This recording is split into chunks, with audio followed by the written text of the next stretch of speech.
નમસ્કાર દોસ્તો, રાવલ્સ કિચનમાં તમારું સ્વાગત છે। તો મિત્રો આજે આપણે બનાવીશું સાબુદાણા અને બટાકાની ચકરી। તો ચાલો કિચનમાં વેલકમ।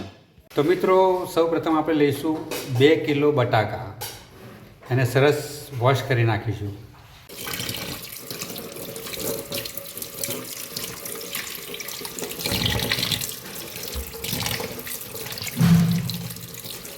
તો મિત્રો હવે આપણે લીધા છે 1 કિલો સાબુદાણા, જેને 5 કલાક પલાળ્યા હતા।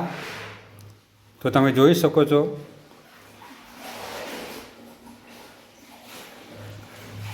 આવા સાબુદાણા થઈ જાય એટલે સમજી લેવાનું કે આપણા સાબુદાણા પલળી ગયા છે બરાબર।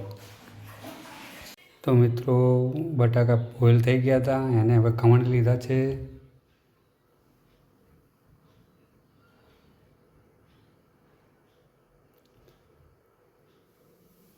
સાથે મીઠું સ્વાદ અનુસાર નાખજો,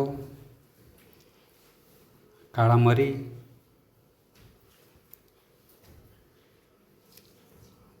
લીલા મરચાંની ચટણી।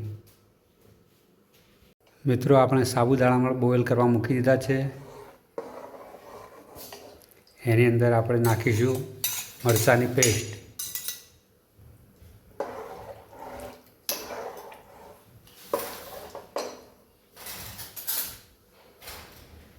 જોડે નાખીશું કાળા મરીનો પાવડર। જેટલું તમારે તીખું રાખવું હોય એટલું રાખવું, અને સાથે નાખીશું મીઠું, નમક સ્વાદ અનુસાર। તો હવે મિત્રો સાબુદાણાને બોઇલ થવા દઈએ। તો મિત્રો જોઈ રહ્યા છો તમે, સાબુદાણા આપણા લગભગ પાકી ગયા છે। હજુ 5 મિનિટ સુધી રાહ જોઈશું। આ તરફ આપણા બટાકાની પેસ્ટ પણ તૈયાર જ છે। તો સાબુદાણા જેવા પાકી જાય એવા આપણે બટાકાની પેસ્ટ સાબુદાણામાં નાખી દઈશું। તો બને રહેજો મિત્રો, અને જોતા રહેજો આગળની પ્રોસેસ। મિત્રો આપણા સાબુદાણાનો કલર ચેન્જ થઈ ગયો છે, કારણ કે તેમાં કાળા મરી નાખ્યા છે એના કારણે।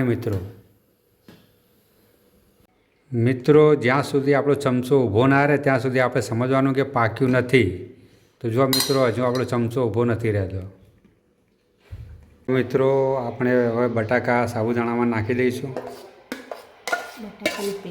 બટાકાની પેસ્ટ।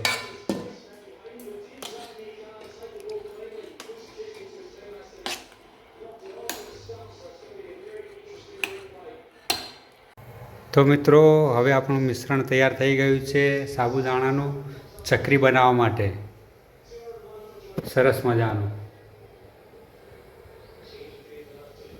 દોસ્તો આપણી ચકરી તૈયાર થઈ ગઈ છે।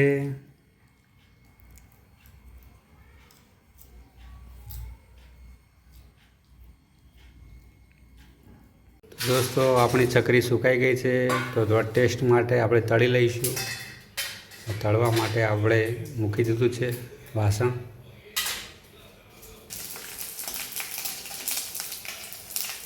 તળવાનું ચાલુ થઈ ગયું છે મિત્રો, સરસ મજાની ચકરી।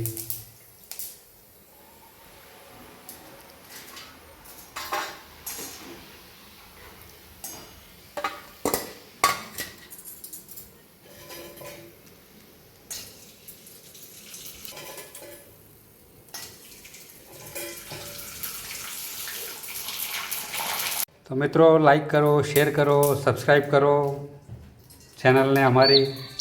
તમારો સાથ સહકારના સપોર્ટની જરૂર છે। Thank you very much. મળીશું નવા વિડીયોમાં।